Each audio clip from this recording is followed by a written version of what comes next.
Hello, in front of me I've got NOKIA T20. In this video I'll show you how to add different types of cards to Google Pay. In the beginning, let's enter Google Pay app. Tap the blue button at the bottom of the screen and focus on Loyalty, Gift Card and Public Transport. Select Loyalty and select loyalty card you want to add, for example IKEA. Now you can scan your card or enter details manually.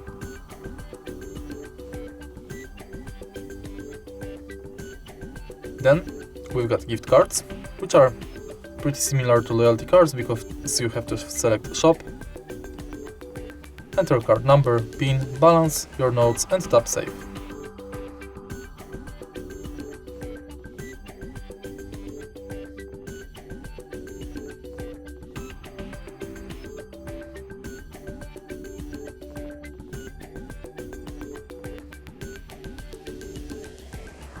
Last card we can add is public transport. If you are able to find your public transport selected, you will be redirected to a website where you have to finish the inside form. If you find this video helpful, please leave a like, comment and subscribe.